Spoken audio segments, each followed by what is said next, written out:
Now, what's behind the decision to make the morning after pill more widely available? The battle over access dates back years, but has been fought in court most recently by the Obama administration.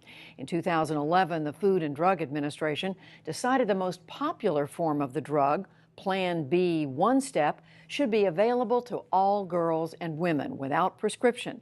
But Health and Human Services Secretary Kathleen Sebelius overruled the agency, keeping the age limit at 17 and above. This spring, a federal judge ordered that restriction be lifted. After the Justice Department indicated that it would continue to battle in court, the administration said for the first time Monday that it will not fight that decision.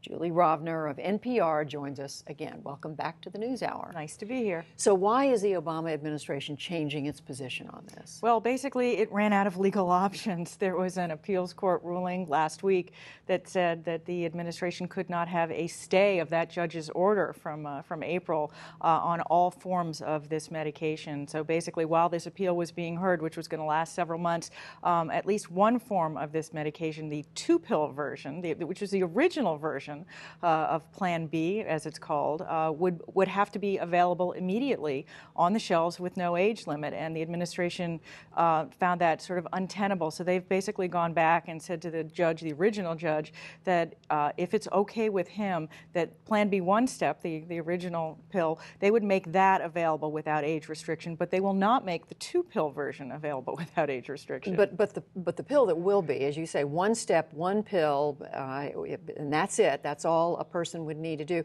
So what does that mean? What's going to be available and how soon is it going to be available? Well, that's not entirely clear. That's, of course, a question everybody is asking today. There's a couple of things that have to happen first. First of all, the judge will have to say that that's okay with him. Remember, this was not his original order. Originally, he wanted all versions of this medication to be made available without restriction on the pharmacy counter, on the pharmacy shelves, excuse me.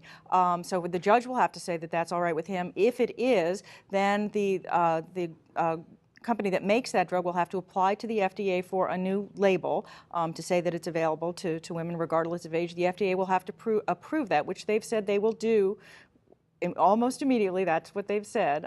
Without delay were their exact words. And then it would have to be approved, and then it would become available.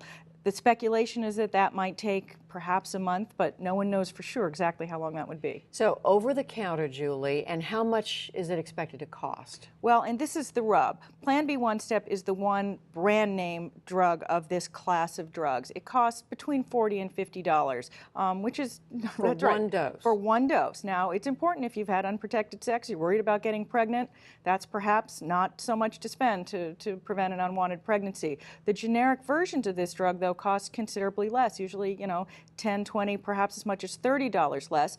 According to what the administration is proposing, those will not be available on the pharmacy shelves without age restriction. So women's health groups are not very happy about that. So what reaction are you hearing? You've talked to women's health groups, you've talked to folks on the other side. What are they saying? Well, of course, women's health groups, as I mentioned, are not that happy that the generics will not be included in this, or at least it seems they will not be. Because that means they'd be less expensive and thus more Exactly. available. There'd be more competition. Some of the conservative groups who didn't want it available without prescription at all obviously are not happy. They're not happy the administration gave up the fight. So basically, it's not clear who's happy with this. I think the Justice Department isn't very happy because they wanted to appeal, but they, as I mentioned, kind of ran out of legal rope there. It looked like, from what the appeals court did, that they were going to lose. So I think they basically had to go back and kind of sue for peace.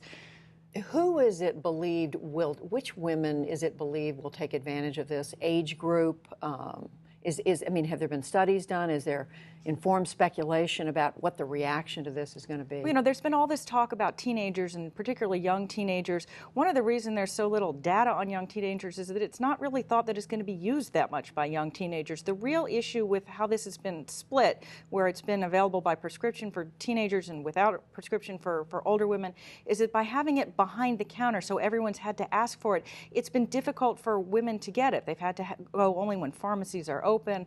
They've had to show ID, and a lot of women, low-income women, immigrant women, some women don't have ID. So even if they're obviously not teenagers, they've had difficulty getting it. And that's one of the issues about having it available on the shelves, not having to show ID, is for women who need it, not necessarily teenagers, to be able to get the product. Women older, meaning women of age. Yes, 20s, women 30s, of age. Childbearing. Yes, age. childbearing age. But not necessarily these young teenagers that everyone's been so concerned about. But it's interesting you bring that up, because we happen to know that the teen birth rates have been dropping dramatically over the last couple of decades, but you're saying that that really isn't the focus here so much. That isn't, although I will say that the American Academy of Pediatrics, the American Congress of Obstetricians and Gynecologists have all said that from everything they know from all the studies they've seen, teenagers and some young teenagers, to the extent we have data, do understand how to use it and understand that it is not to be used in place of regular birth control. So it's not a matter that they can't use it, it's just they're not expected to be the focus of who will use it with these lifted restrictions. And just finally, Julie, you were just showing me this has been an issue for well over a decade. Scientists have been saying, you said from the beginning almost, that